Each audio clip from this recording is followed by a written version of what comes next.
Сәлем достар, сіздермен бүгін денсаулығыңызды сақтап, оны әрі қарай нығайтудың екінші бөлімін сіздермен бөліскім келіп отыр. Алдағы бірінші бөлімді көрмеген болсаңыздар, міндетті түрде көріңіздер.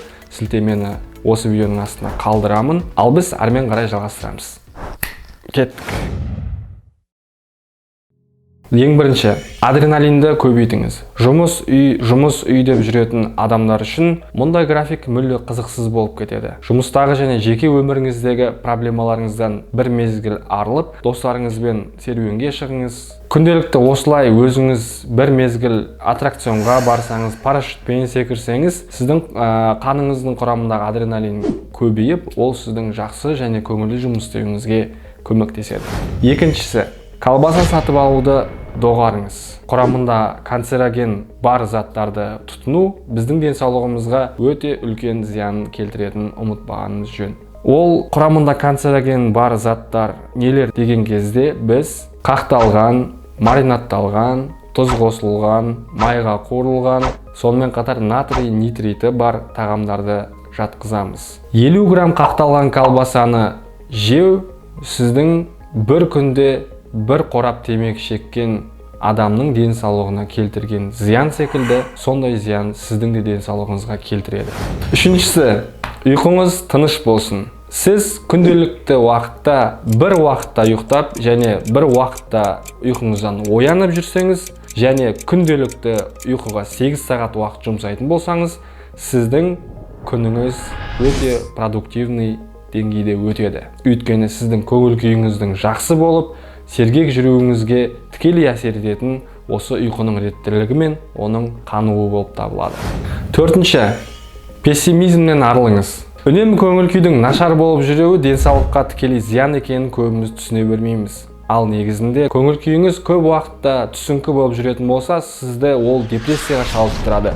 Ал депрессияға шалдығу сіздің ағзаңыздағы әртүрлі созылмалы және жіті аурулардың дамуына алып келуі сөзсіз болып табылады. Сондықтан пессимизмнен арылыңыз.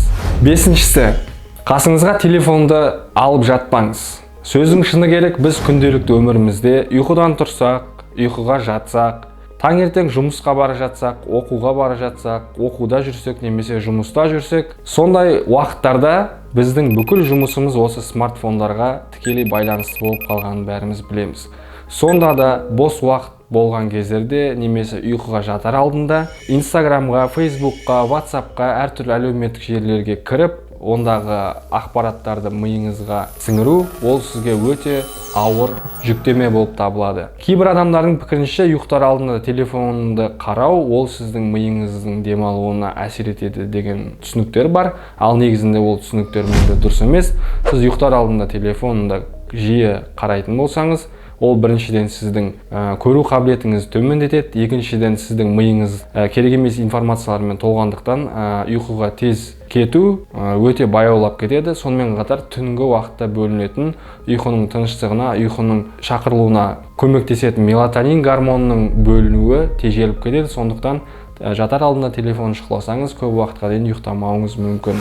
Міне достар, сіздермен осындай бір пайдалы ақпараттарды бөлісуді жөн көрдім. Егер сіздер де осы туысқандарыма, достарыма пайдалы боламын деген ойыңыз болатын болса, осы видеомен WhatsApp-тағы топтарға немесе басқа да чаттар арқылы осы видеоның сілтемесін жіберсеңіз болады. Бізбен бірге болыңыздар. Біздің шығып жатқан видеоларды әрқашан ең бірінші болып тамашалау үшін видеоның қасында қоңыраушаны басып қойыңыздар. Сонымен қатар өздеріңіз қалай ойлайсыздар, сол туралы астына пікірге қалдырып кетсеңіз, нұр үстіне нұр болар еді. Ал енді сау сәлеметте болыңыздар.